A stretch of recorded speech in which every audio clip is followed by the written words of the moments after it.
Quisiera hacer un breve resumen de lo que leímos la semana pasada y para eso he registrado 4 puntos principales. Se los leo a continuación. Dice, el Señor estableció el sábado como una manifestación de sí mismo. Quien guarda verdaderamente el sábado le tiene a él mismo y viceversa. ¿Ok? Es decir, el Señor nos tiene a nosotros también. Segundo punto, el enemigo aborrece al Señor y por lo tanto aborrece también el sábado y busca destruir el sábado y reemplazarlo así como a Jesús. ¿Ok? O sea, no solamente nosotros hemos No de... lo escucho, hermano. Perdón, los demás, ¿alguien también me escuchó mal? Está bien, está ¿Sí bien. ¿Está se bien? escucha bien, hermano Jairo? Ok, entonces, hermana Angie, o no sé quién fue, hermana Marlene, parece, debe tener algún problemita de conexión. Ok, sigo leyendo entonces. Decíamos que así como nosotros hemos de identificar a Cristo con el sábado, así también el enemigo identifica al sábado con el Señor Jesús. Y como él odia a Jesús, obviamente también odia al sábado y busca destruirlo y reemplazarlo. ¿Ok? De ahí nace entonces el intento de reemplazar el día de reposo. No crean ustedes que al enemigo simplemente le molesta que el día de reposo sea el séptimo y a él le gustó otro número. No, esto se trata del odio a Jesús. De eso se trata. Y si el enemigo identifica al sábado con Cristo y tiene los mismos afectos hacia el sábado que hacia Cristo, obviamente también a nosotros debería pasarnos lo mismo por contraste. Obviamente, no se trata de odio a Él, sino de amor a Él. O sea, el que verdaderamente ama a Cristo va a amar también a su sábado. En realidad, a Cristo a través del sábado. Bueno, el tercer punto, la apostasía en la iglesia nos ha mostrado a través de la historia que cuando los hombres rechazan las disposiciones de Dios, en realidad lo rechazan a Él. Y el resultado es inevitablemente la ruina. ¿Ok? Entonces, ¿cuándo viene la ruina? Cuando los seres humanos se apartan de aquel único que es capaz de salvarlos de la ruina. No debemos olvidarnos nunca que estamos en un mundo en conflicto, en donde hay fuerzas gigantescas luchando por el predominio. Y la fuerza del mal es una fuerza destructiva, constantemente destructiva. Si no fuese por por el poder refrenatorio, podríamos decirlo así, de Dios que mantiene eh, contenido al mal en su poder destructivo, todos seríamos destruidos. Toda institución, todo esfuerzo, eh, todo, toda cosa que el ser humano trate de construir sería destruida. ¿Por qué? Porque Satanás ve en el ser humano también la semejanza de Cristo, aunque ya se ha perdido. ¿Y por qué? Y de hecho, ¿por qué se ha perdido la semejanza de Cristo en el ser humano?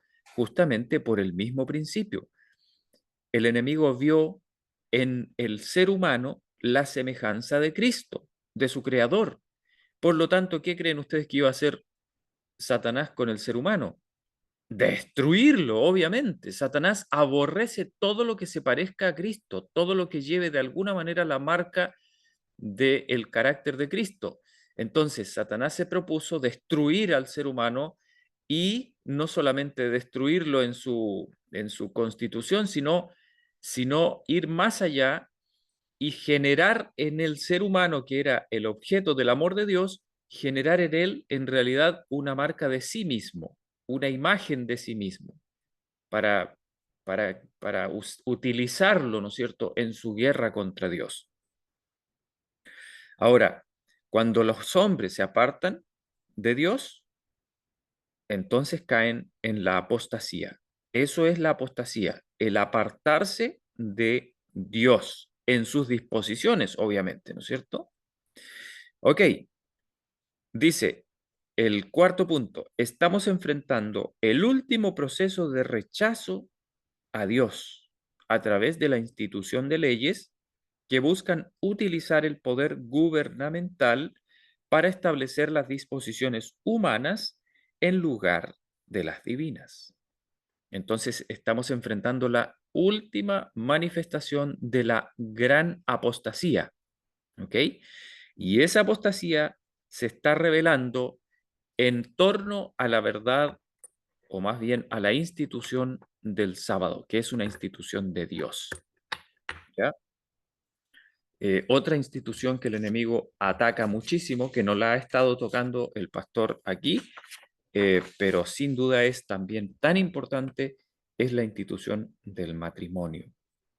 Todas las instituciones que Dios hizo son en sí mismas revelaciones del carácter de nuestro Dios. Así como un artista cuando crea una obra, imprime en esa obra su propio carácter, sus propias características, así también el creador cuando hace alguna cosa, cuando instituye alguna cosa, deja en eso que hace, en esa creación, el rastro de su propio carácter. Eso sucedió con nosotros como personas, sucedió con el matrimonio y sucedió con el sábado, ¿ok? Así como con la creación, con el resto de la creación. Y obviamente Satanás ha dedicado todos sus esfuerzos a borrar esa imagen de Dios de todo lo que él ha creado y a imprimir en esa creación su propia imagen. ¿Ok? Bueno, hermanos, teniendo eso entonces, vamos a continuar con el mensaje número 22 de esta serie que se titula El mensaje del tercer ángel 1893. Voy a proyectar en la pantalla para que ustedes puedan ir leyendo también y vamos a darle lectura. Comienza diciendo, levántate, resplandece, porque ha venido tu luz y la gloria de Jehová ha nacido sobre ti. Porque he aquí que tinieblas cubrirán la tierra y oscuridad las naciones. Mas sobre ti amanecerá Jehová y sobre ti será vista su gloria. Hermoso texto, hermanos, que elige aquí el pastor Alonso Trevier Jones para comenzar su mensaje. Esto está en Isaías 61 y 2. Saben ustedes que es uno de esos versículos que nosotros deberíamos mantener siempre en el centro de nuestros pensamientos. ¿Por qué? Porque este versículo engloba, hermanos, yo diría que el centro de la controversia que Satanás está tratando de introducir hoy día entre el pueblo de Dios. El centro de la verdad que Satanás ataca con tanto ahínco en estos días, justamente es el propósito que Dios tiene de revelar su gloria en su pueblo, es decir, su carácter perfecto en su pueblo. Y este versículo nos dice justamente eso. Levántate, resplandece, porque ha venido tu luz, y la gloria de Jehová ha nacido sobre ti. Porque he aquí que tinieblas cubrirán la tierra, es decir, la tribulación final, ¿verdad? Dice, y oscuridad las naciones. Mas sobre ti amanecerá Jehová y sobre ti será vista su gloria. Será vista. ¿Se dan cuenta? Qué hermosa promesa, hermanos. Bueno, sigo leyendo. La reunión que tuvimos hoy, hace una semana, terminó con ese preciso texto. Recordad la pregunta planteada tras la lectura de esa escritura. ¿No hemos llegado acaso al tiempo de su cumplimiento? Es ahora el tiempo de levantarse y resplandecer por haber venido nuestra luz, por haber nacido sobre nosotros la gloria de Jehová. Leímos ese texto en la asamblea, texto que representa el punto culminante al que hemos llegado a través de diversas líneas de estudio. Es ahí donde nos encontramos ahora. Quien pida con fe esa luz y esa gloria podrá tenerlas. El que no lo haga, no podrá. Os voy a leer los pasajes, de la predicación que tuvo el hermano Prescott uno de estos días pasados, según figura en la página 444 del Bulletin. Se trata de una palabra de cautela e instrucción que vale la pena repetir aquí. Es para nosotros tan fácil llegar a ideas equivocadas con respecto a esas cosas, engañándonos a nosotros mismos. He pensado que algunos pueden haber albergado ideas erróneas acerca del significado de nuestra afirmación de que hemos de avanzar en el poder del Espíritu y de que nuestro avance ha de ser con poder. También yo lo he pensado y así ha sucedido, pero ya expresamos nuestra cautela repetidas veces al comenzar la asamblea respecto de la necesidad de evitar establecer cualquier teoría o fijar una idea concreta relativa a la forma en que ha de venir esa bendición otorgada por Dios. Se está refiriendo a la bendición del Espíritu Santo. ¿Verdad? No debemos nosotros albergar allí alguna teoría, fijar una idea concreta relativa a cómo Dios va a actuar específicamente, ¿ya? Dice, podemos estar seguros de que vendrá de forma diferente a la que hemos previsto. Precisamente así es como seguro que no vendrá. No vendrá así y es imposible que lo haga. No entiendo eso como significado que hemos de venir aquí con la preocupación de que antes de finalizar hayamos experimentado el sentimiento de que se nos ha otorgado un poder que está obrando en nosotros, que es nuestro y que lo llevamos allí donde vamos, pudiendo manejarlo, medirlo, observarlo o utilizarlo a nuestro arbitrio. ¿Ok? Am, Dice, no estoy seguro de que no haya alguien en esta congregación que haya podido albergar ideas semejantes. Me sentí especialmente complacido una mañana en una reunión ministerial.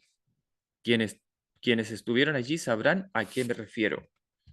En la que uno de los hermanos se levantó y dio su testimonio en relación con la bendición y presencia de Dios durante los encuentros de esta asamblea. Los había anotado en una larga lista. Si cada uno de vosotros hubiera guardado un registro del favor especial de Dios en estas reuniones, en lugar de esperar algo que no llegará nunca, habríais visto mucho más de lo que lo habéis hecho. Con esto quiero decir que debemos guardarnos de albergar ideas fijas relativas a que el Señor deba obrar de una manera, de una determinada manera, y estar esperando alguna cosa en esa forma en que nunca ocurrirá. Toda potestad me es dada en el cielo y en la tierra. Por tanto, id. Yo estoy con vosotros. Eso está en Mateo 28, 18 al 20. El poder está en Cristo, no en nosotros. Y tener el poder significa la presencia personal de Cristo en nosotros. Entonces, hermanos míos, miren, qué importante esta frase tan pequeña, este párrafo tan cortito, sin embargo, incluye una verdad enorme que nos puede proteger de un montón de errores y de un montón de críticas también. Miren lo que dice. Toda potestad me es dada en el cielo y en la tierra. Por tanto, id, yo estoy con vosotros. Ahora, el pastor ahí no puso entero el versículo, no porque no quiera, porque quiera esconder algo de la Biblia, sino porque quiere resaltar la idea de que cuando Jesús ofrece su poder, Él deja claro que es Él el que está con nosotros. ¿Ok? Es decir, el poder de Jesús nunca está separado de Jesús. ¿Se entiende? Eso es justamente lo que estaba queriendo decir en los párrafos anteriores. Nosotros jamás, hermanos, jamás debemos entender que Dios nos va a dar su poder separado de Cristo. Jamás. ¿Saben por qué? Porque cuando nosotros pensamos de alguna manera que podemos recibir el poder de Cristo sin recibirlo a Él por completo, corremos el riesgo de que el yo pretenda hacerse del poder de Cristo. ¿Se dan cuenta? Es allí donde está la gran diferencia, sutil, pero gran diferencia, hermanos, entre el pretender tener el poder de Cristo y manifestar sus obras a través del yo, eso se llama legalismo, y poseer a Cristo y que Él nos posea a nosotros y manifestar sus obras en nosotros, pero no nosotros, sino Cristo en nosotros. Es una gran diferencia, ¿no les parece a ustedes? Ahora, cuando se piensa en ese asunto, se presenta el siguiente dilema. Bueno, si Cristo está en nosotros y Él es el que manifiesta las obras, no nosotros, no el yo, es decir, nuestra carne, ¿no es cierto? Si es Cristo en nosotros, entonces quiere decir eso que nosotros no necesitamos la fuerza de voluntad, ni el esfuerzo humano, ni nada de eso, porque finalmente es Cristo el que lo hace en nosotros. Se presenta ese dilema, esa disyuntiva, ¿verdad? Bueno, ahí es donde nosotros debemos entender que el libre albedrío es la razón por la cual se pide de nosotros el esfuerzo. En pocas palabras, nuestros esfuerzos no son en realidad obras humanas, sino única y exclusivamente la manera que Dios estableció para que nosotros en realidad ejerzamos nuestro libre albedrío, nuestra libre elección. Es decir, el cielo tiene que asegurarse de que cuando nosotros decidimos algo, verdaderamente lo estemos decidiendo. Porque sería bien fácil, pero a la vez bien confuso, que usted dijera, yo elijo a Jesús, yo creo en Él, y que esas palabras, aunque sean mentales, sean la única evidencia de su fe. Sería muy confuso. Dígame usted, ¿usted confiaría en una persona? Supongamos que usted está vendiendo su vehículo y lo está vendiendo en 7 millones de pesos. Y usted se encuentra con su comprador y ese comprador le dice a usted, ok, yo te voy a comprar mi vehículo y te lo voy a pagar al contado. Entonces usted le dice, ok, te creo. Y entonces ese comprador le dice, ok, ¿dónde están las llaves? Pásame tu vehículo. Yo me lo llevo porque ya te dije que te lo voy a pagar al contado y eh, tú tienes que creerme porque yo te lo dije. Ok, yo le pregunto, ¿usted le pasaría su vehículo a esa persona? Solamente porque esa persona lo dijo y lo dijo con un muy grande convencimiento. Yo creo que nadie en este mundo en sus cabales haría algo tal. ¿Por qué no lo haría? Porque todos entendemos bien que el simple hecho de expresar una idea no necesariamente quiere decir que realmente esa idea que está en el corazón, que está en la mente y que está en las palabras, se va a cumplir o que es real. Simplemente fueron palabras, ¿ok? Inclusive las personas a veces no mintiendo, es decir, honestamente expresan cosas que creen en un momento y sin embargo, pasando el tiempo y enfrentándose a ciertas circunstancias, esas decisiones suelen temblar, volverse débiles e irse abajo. ¿Por qué pasa eso? Bueno, pues simplemente por la realidad de que los seres humanos estamos sujetos a muchas más cosas que solamente los ejercicios mentales. Estamos sujetos a las circunstancias, estamos sujetos a lo que otros también hagan, estamos sujetos a las decisiones de nuestros seres queridos, de nuestros prójimos, de las personas que nos rodean, estamos sujetos a los cambios ambientales, estamos sujetos al dolor, a la enfermedad, estamos sujetos a un montón de cosas.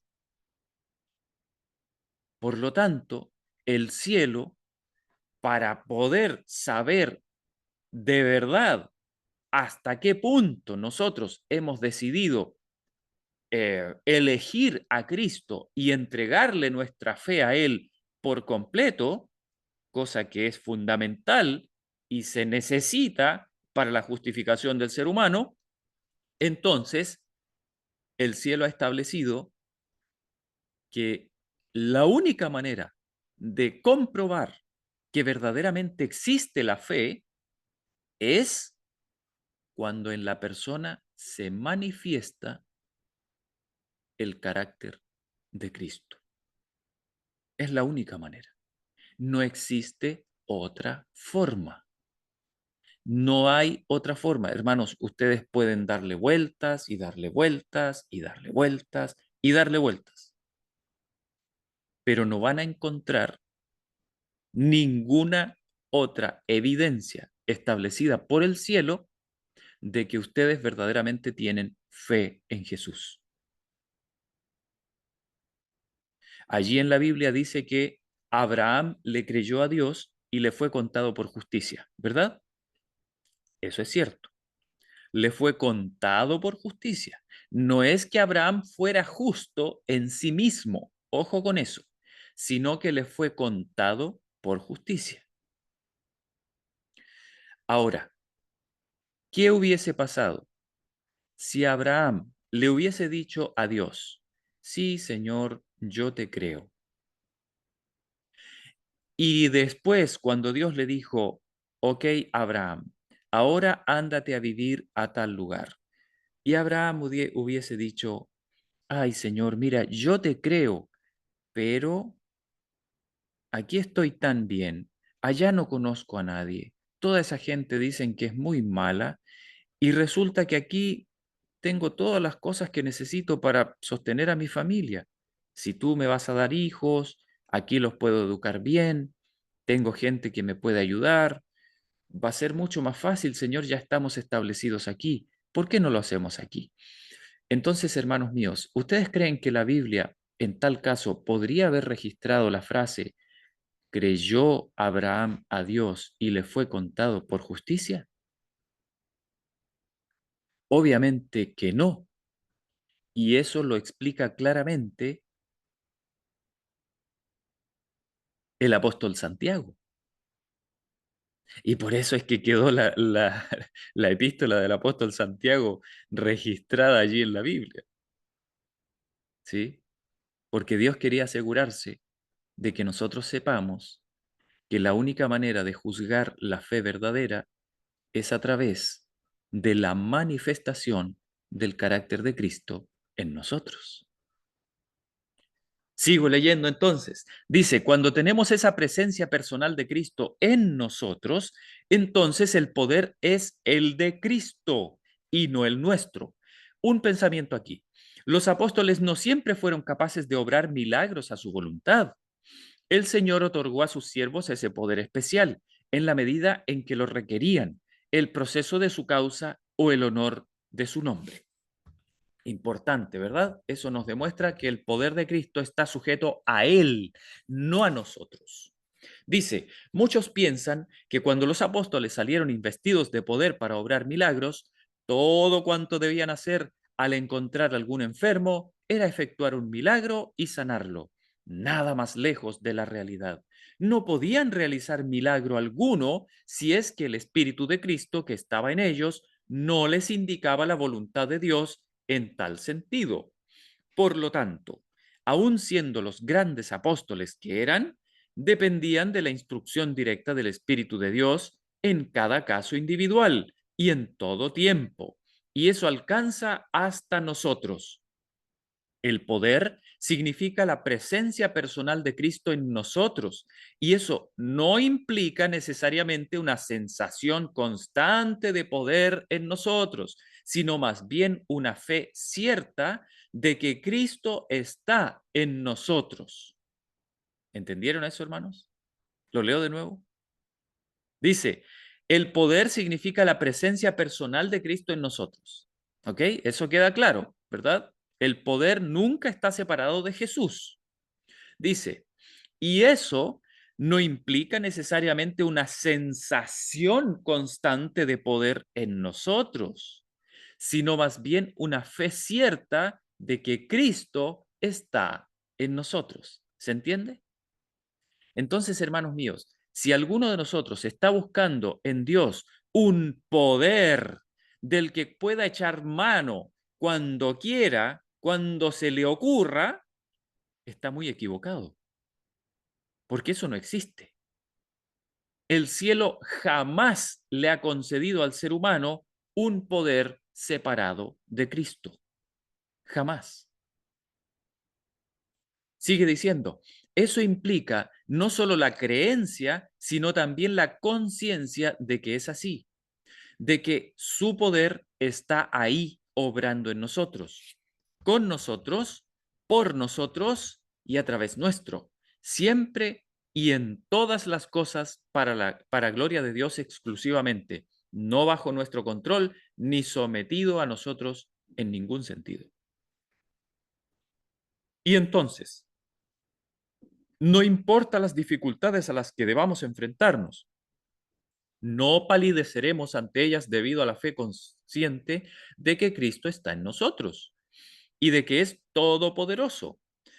Cuando está con nosotros en la plenitud de su poder, nuestra fe se aferra continuamente a Él. No es cuestión de que lo sintamos, sino que lo sepamos. Importante, ¿verdad? Los sentimientos, hermanos, los afectos son importantes, pero no son la base de nuestra fe. Nuestra fe es la palabra de Dios. No debemos olvidar nunca eso. Dice, hemos visto también en nuestro estudio que Cristo nos redimió de la maldición de la ley, a fin de que pudiera alcanzarnos la bendición de Abraham. ¿Cuál vimos que era la bendición de Abraham? Era la justicia, dice la congregación. ¿Cómo? Por la fe. Y Cristo nos redimió de la maldición de la ley, a fin de que la justicia que viene por la fe pudiera llegar a los gentiles, es decir, a nosotros, a fin de que pudiéramos recibir la promesa del Espíritu por la fe. ¿Cómo recibimos la justicia? La congregación dice, por la fe. ¿Experimentasteis algún tipo de arrobamiento o gran sensación emotiva antes de saber si esa justicia era vuestra o no? No. ¿Cómo obtuvisteis esa justicia de Dios que es por la fe en Jesucristo? Por la fe, creyendo en su palabra, dice la congregación. Sabemos que Dios nos ha dicho en su palabra que se trata de un don gratuito para todo aquel que cree en Jesús. Aceptasteis el don gratuito y dais gracias a Dios porque su justicia sea vuestra. Así es como la obtuvisteis, y eso es fe. Así pues, la recibisteis de la única manera posible, por la fe. Se recibe por la fe con el objeto de poder obtener, también por la fe, otra cosa más. ¿De qué se trata? La congregación responde, de la promesa del Espíritu. ¿Ok? Dice, vimos que la recepción de la justicia de Dios por parte de su pueblo lo significa todo. Es la condición imprescindible para que su pueblo pueda recibir la promesa del Espíritu Santo, su derramamiento según la voluntad y providencia de Dios. Hemos visto que es así y que se lo recibe por la fe, de manera que lo segundo, la promesa del Espíritu Santo, ha de ser recibido exactamente de la misma forma que la justicia de Dios, es decir, por la fe. Cuando Dios nos dice, tras habernos concedido su justicia y habiéndola recibido nosotros con gozo, por lo tanto, habiéndola aceptado en su plenitud por la fe, tal como Dios dispone que la recibamos, y habiendo sido hecha nuestra, porque el porque el propio Jesucristo nos la ha traído, entonces, cuando Dios nos dice, levántate, resplandece, porque ha venido tu luz y la gloria de Jehová ha nacido sobre ti, y cuando hacemos como Dios dice y nos levantamos por la fe en Él y Él nos verá resplandecer. Y la congregación dice, amén. Cuando Él nos dice que su gloria nació sobre nosotros, que tenemos esa justicia por la fe de Jesucristo, entonces hemos de agradecerle porque así sea, porque su gloria haya nacido sobre nosotros. Agradezcámosle por ello y aceptemos nuestra situación cabalmente, de forma abierta, con toda franqueza y sinceridad ante Dios, bajo la protección de los ángeles de Dios y bajo la gloria que Él da. Y entonces queda de su parte el que resplandezcamos y Él lo vea. No hemos de dudar por un momento que así lo hará. Hermanos, qué importante es que nosotros podamos entender que todo lo que Dios nos promete se adquiere por la fe. No se adquiere por ningún tipo de ritual o por algún tipo de, de prerequisito que implique alguna obra humana, alguna disposición humana. Hermanos míos, todo lo que Dios nos ofrece es gratuito, gratuito. No existe absolutamente ninguna cosa que el Señor nos haya ofrecido y que sea necesario para nuestra salvación, que venga a través de algún pago que nosotros tengamos que hacer, de ningún tipo. Ustedes saben que pago no tiene que ser necesariamente dinero, ¿verdad? Un pago puede ser cualquier tipo de acción que venga de nosotros, es decir, que surja de nuestro propio tesoro, de nuestro propio haber. ¿Ok? Ahora, si las cosas de Dios son todas gratuitas, es decir, son de gracia, eso significa que nosotros no necesitamos poseer nada en nosotros mismos para poder recibirlas.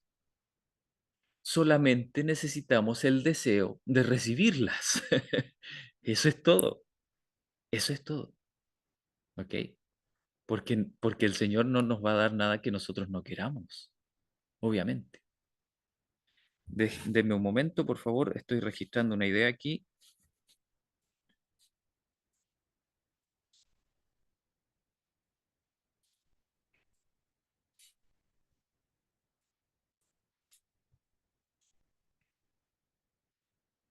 Ok. Entonces, cuando Dios nos dice que su gloria nacerá en nosotros y que será vista en nosotros, es decir, que su carácter se manifestará en nosotros, hermanos míos, nosotros debemos creer que eso sucede por la fe también. Ahora, aquí viene algo importante. Hermanos, ¿qué sucede? ¿Qué pasa si nosotros creemos que la gloria de Dios será vista sobre nosotros, porque Dios lo dijo, no porque nosotros lo produzcamos de alguna manera, no, porque Dios lo dijo, ¿ya? Si nosotros creemos eso, ¿y qué sucede ahora si nuestra vida pasa completita bajo la mirada de Dios? Y se terminan nuestros días y llegamos a la vejez o llegamos a algún accidente o alguna enfermedad terminal y nuestra vida se acaba, se extingue y nosotros terminamos falleciendo. ¿Qué sucede si durante toda esa vida el carácter de Dios nunca jamás se manifestó, sino que el único carácter que se manifestó en nuestra vida fue el carácter de Satanás, digámoslo así directamente? Aunque no necesariamente de manera grotesca, pero sí se manifestó siempre el carácter de Satanás. Y hasta el último día de nuestra vida estuvimos abrigando pensamientos malignos, estuvimos abrigando deseos impuros, estuvimos mintiendo, estuvimos guardando rencor en nuestro corazón contra otras personas, etcétera, etcétera, etcétera. ¿Se podría decir que nosotros, por la fe, realmente nos adjudicamos la justicia de Cristo? ¿Se podría decir que nosotros por la fe realmente recibimos la gloria de Jehová y ésta se vio en nosotros? Hermanos míos, miren, ahí es donde es importante que nosotros entendamos que aunque aún, aunque aún no podamos decir a ciencia cierta que la gloria de Jehová ha nacido en nosotros y que esto se ha comprobado, aunque aún no podamos decir eso, hermanos míos, no podemos nosotros pensar que nuestra vida en este mundo va a pasar por completo y eso nunca se va a manifestar. No podemos pensar eso, porque las palabras de Dios no son mentirosas, hermanos. Y la palabra de Dios dice, se verá.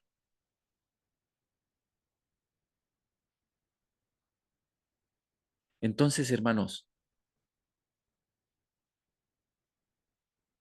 si en nosotros aún no se ha manifestado la gloria de Dios, está bien, nosotros podemos seguir creyendo en Dios y podemos seguir en Él, en fe en Él solamente, confiando que su gloria nos ha sido concedida. Pero no podemos pensar, hermanos, que esa gloria nunca se verá en nosotros. Puede ser que usted no la vea, puede ser que algunas personas no la vean, puede ser, pero esa gloria se tiene que ver. La gloria de Jehová que nos es concedida por la fe no es simplemente una idea que se queda allá en el cielo, en los libros del cielo. Sigamos leyendo. Alguien me está aquí saboteando la presentación. A ver, vamos a borrar estas rayitas.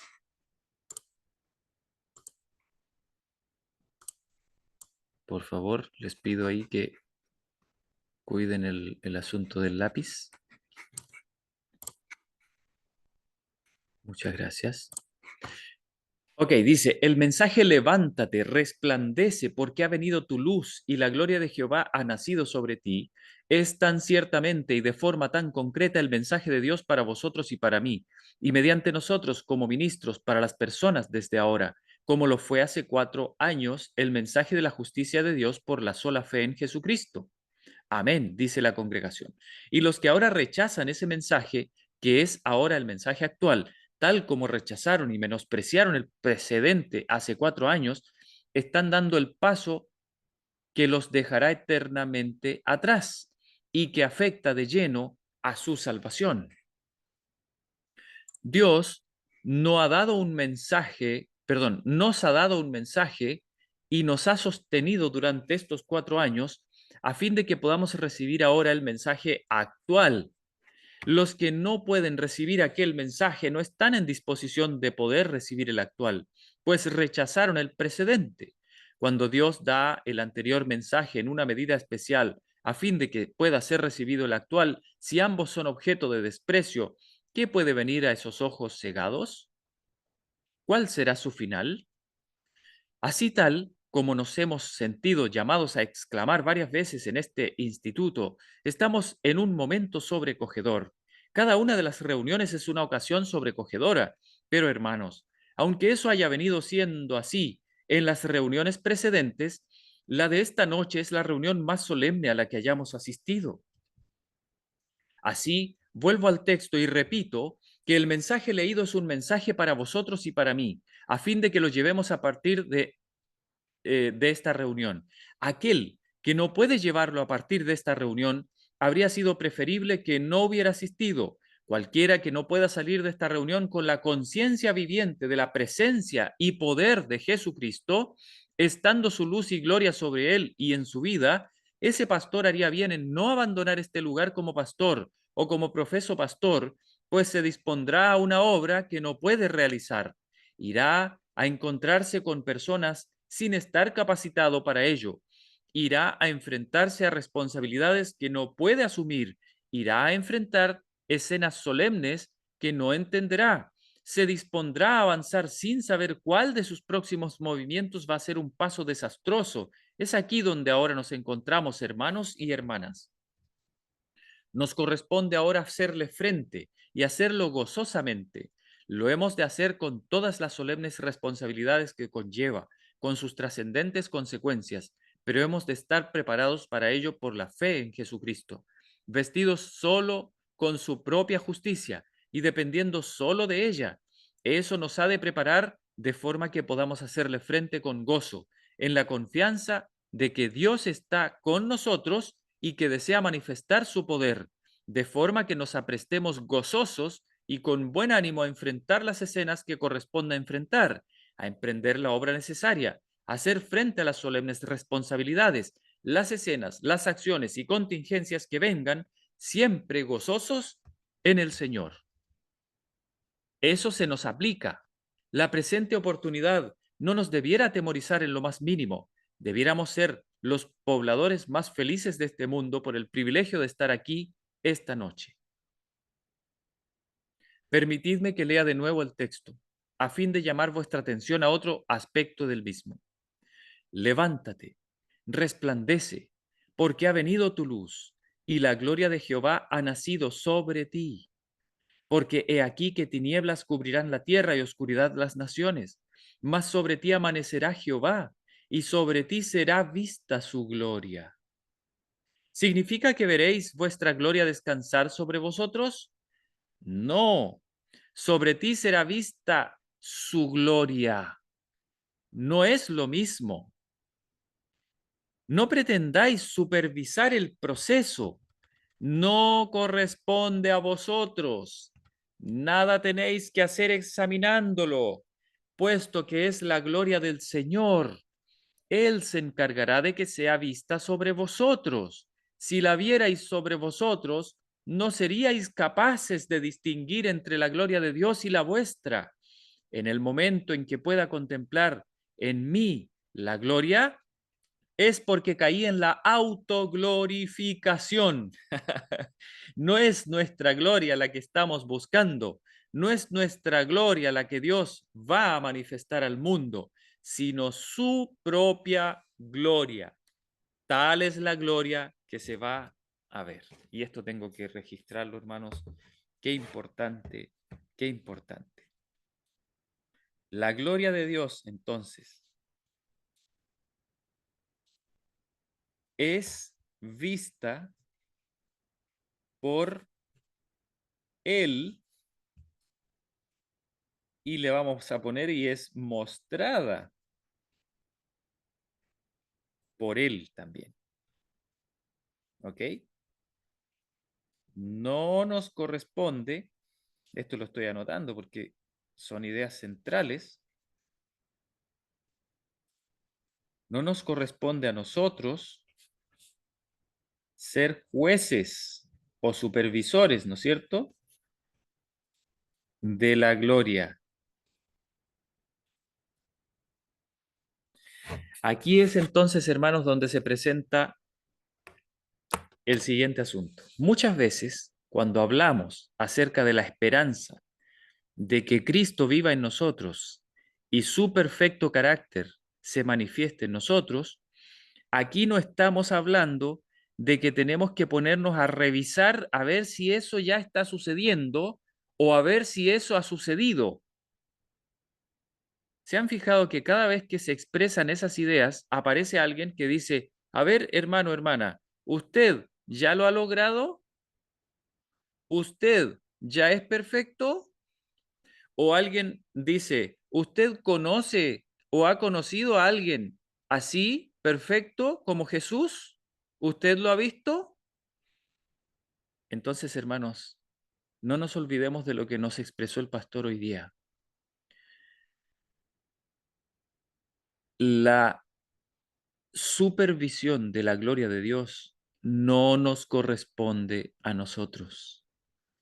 El Señor nos ha prometido que Él se encargará de que la gloria de Dios sea vista sobre nosotros. Y yo les pregunto, aquel que es impío, aquel que no desea ver a Dios, aquel que en realidad está entregado a su egoísmo, yo les pregunto, hermanos y hermanas, ¿ustedes creen que esa persona va a lograr ver a Cristo en alguien?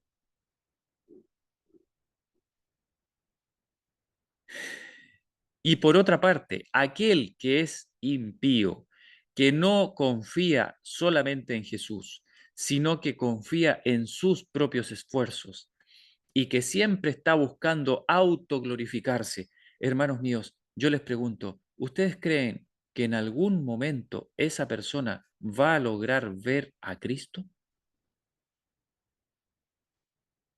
Hermanos, nuestra vida en este mundo no consiste en andar juzgándonos a nosotros mismos, ni juzgando a nuestros hermanos. Lo único que Dios nos ha pedido a nosotros es que nosotros le creamos.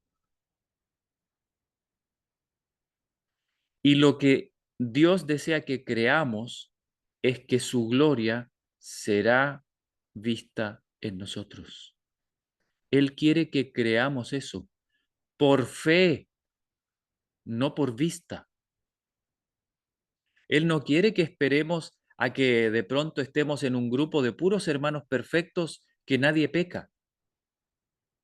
Él no quiere que esperemos eso. Él lo que quiere es que nosotros le creamos, que Él es poderoso para sostenernos sin caída. Él desea que nosotros le creamos. Y si nosotros le creemos, nosotros vamos a avanzar sabiendo que lo que Dios ha dicho es verdad, aunque nosotros no podamos verlo. Pero eso tiene que suceder, porque eso es lo que Dios ha prometido. Dice entonces, no pretendáis, perdón, eso ya lo leí. Tal es la gloria que se va a ver. Ok, por lo tanto, el texto significa precisamente aquello que dice, sobre ti será vista su gloria. Agradecedle que así sea, pues así lo afirma el Señor. Agradezcámosle por ello y permitámosle que lo realice. Para nada hemos de supervisar el proceso, por el contrario, asegurémonos de mantenernos a distancia. Quien se atreva a interferir lo perderá por completo. ¿No veis que se trata de la obra misma del corazón? Queremos justicia, pero muchos quisieran verla en ellos mismos antes de creer que realmente la poseen. Hermanos, qué importante esto. Qué importante esto. Y yo reconozco que en esto es muy fácil caer. ¿Cuántas veces ustedes le han pedido al Señor con lágrimas que les conceda su justicia? Pero como ustedes todavía ven que no son justos, entonces ustedes no le creen al Señor. No le creen y sufren. Y a mí me ha pasado. Sufrimos y decimos, Señor, pero ¿por qué no me das tu justicia? Si yo te la estoy pidiendo, yo deseo tu justicia, Señor, ¿por qué no me la das? Y el Señor probablemente nos mira y nos dice, si yo te la doy, yo te la doy. Pero como nosotros estamos esperando verla primero antes de creerle, hermanos míos, yo les pregunto, ¿será que usted la va a recibir en algún momento?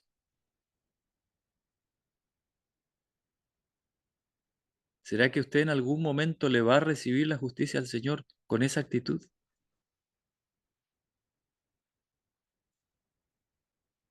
Hermano y hermana, en esta mañana a mí me gustaría decirles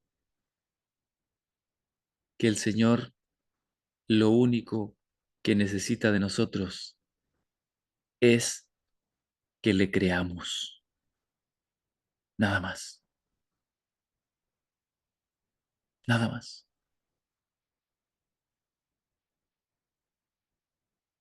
No necesita que usted tenga una vida en orden. Dios no necesita que usted tenga una vida perfecta. Dios no necesita que usted haya vencido todos sus pecados. Dios no necesita que usted se haya separado de la persona con la que convive para después de eso ir a Dios y decirle, Señor, ahora que ya soy perfecto, ahora sí te creo que tú me concedes tu justicia. No, hermanos, no, ese día nunca va a llegar. Ese día nunca, jamás va a llegar. Si usted pretende algún día recibirle la justicia a Jesús, usted la va a recibir mientras usted se ve como la peor porquería que existe en este mundo. Porque eso es lo que usted es. El yo es así. El yo es así. Por eso el yo tiene que morir. El yo tiene que morir. Y por eso es tan importante que entendamos el primer punto. El poder y la justicia de Jesús siempre están con Jesús. No se los podemos quitar a Jesús y quedarnos separados de Jesús. No podemos hacer eso, hermanos. En realidad, un cristiano verdaderamente justificado es un cristiano que nunca vive solo. Un cristiano verdaderamente justificado es un cristiano que está ahí, él, imperfecto, lleno de inmundicia, y que sin embargo Cristo está con él y el yo está muerto. El yo está muerto y el que vive en él es Jesús. Pero el cristiano nunca, nunca llega a ser justo y perfecto separado de Jesús. Nunca, hermanos, nunca. Separado de Jesús no existe la justicia. No existe. No existe poder, no existe justicia, no existe nada separado de Jesús. Usted, en el momento exacto en que usted se separa de Jesús, usted pierde la justicia de Jesús, porque la justicia de Jesús está siempre con él. Con él.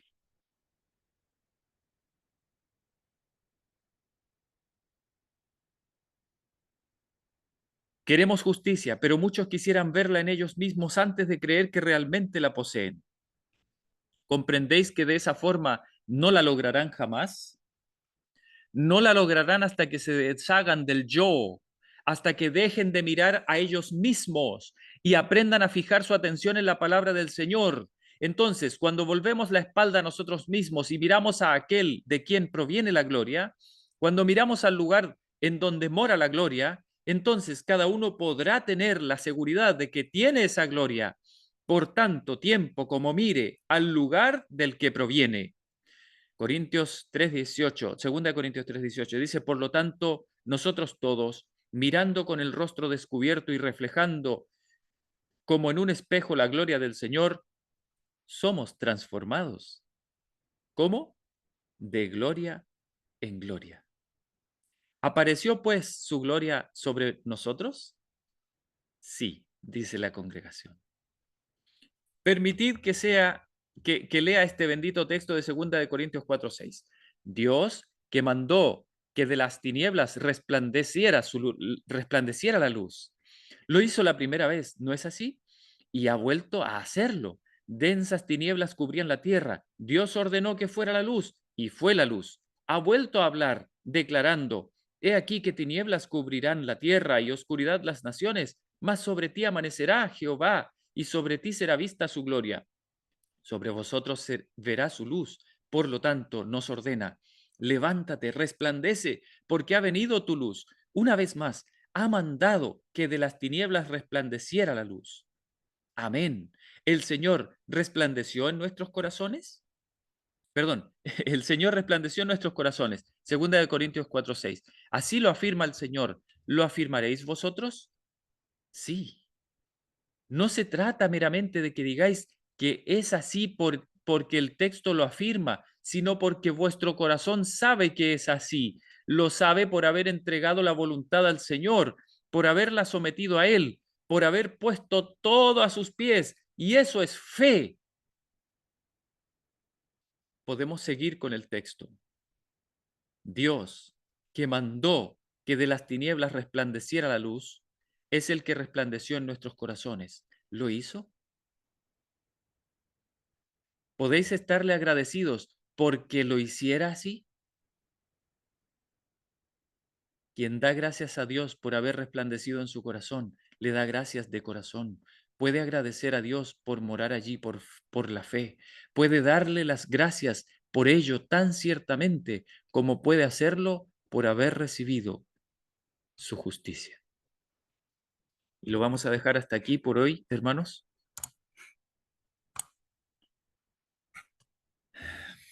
Qué hermosas palabras.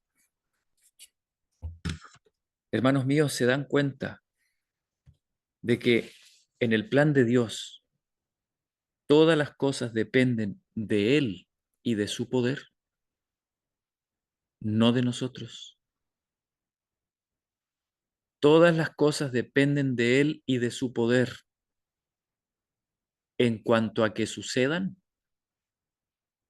Si tan solo nosotros, hermanos, le creemos lo que Él nos dice, si tan solo nosotros nos proponemos en nuestro corazón que lo que Dios nos está diciendo es verdad y se cumplirá, no importa que usted lo vea, o perdón, que usted no lo vea ahora.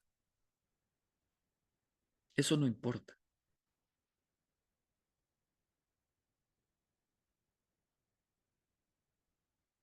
Hermanos míos,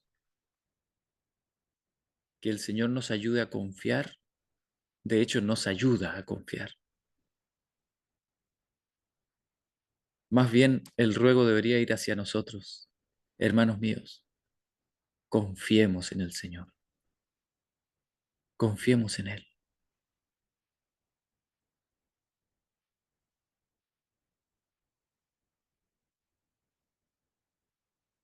La vida de Cristo la va a manifestar Él en nosotros.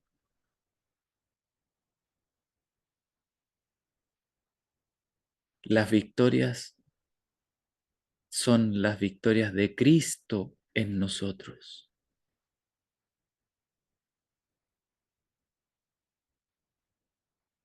La justicia es la justicia suya. en nosotros.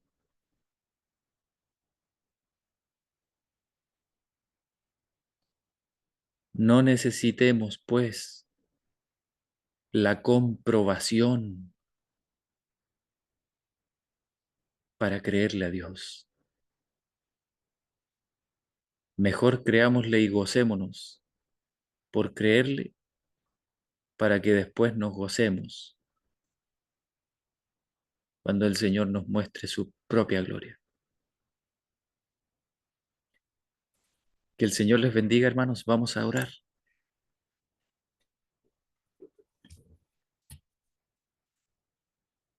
Padre bendito, gracias porque tú has puesto delante de nosotros y debajo de nosotros una plataforma firme, segura, fuerte, indestructible, una plataforma que depende de tu poder, de tu justicia, de tu gloria, no de la nuestra. Nada nuestro, Señor, nada nuestro. Tu plataforma no depende de nosotros. Lo único que depende de nosotros es que nos subamos a esa plataforma por la fe. Es que aceptemos la invitación tuya. Probablemente ni siquiera tengamos la fuerza para subirnos a la plataforma. Probablemente lo único que tú esperas de nosotros es que hagamos el intento de subirnos. Y tú pondrás el resto. Señor, gracias porque tú nos amas. Y gracias porque tú has provisto absolutamente todo lo que necesitamos en Cristo Jesús. Y te rogamos, por favor, que no nos abandones si entre nosotros todavía hay alguien que no tiene fe o cuya fe es muy poca. Ayúdanos a todos a recordar que tú sigues trabajando por nosotros y que no somos desechados, por más que el enemigo nos quiera meter esa idea en la cabeza. No importa cuán sucios, cuán apartados nos veamos de ti, Señor, ayúdanos a recordar que tú viniste a salvar a los pecadores. Y aún para el peor de nosotros hay provisión y hay de sobra. Gracias, Señor, por amarnos tanto. En el nombre de Jesús te pido todo esto. Amén.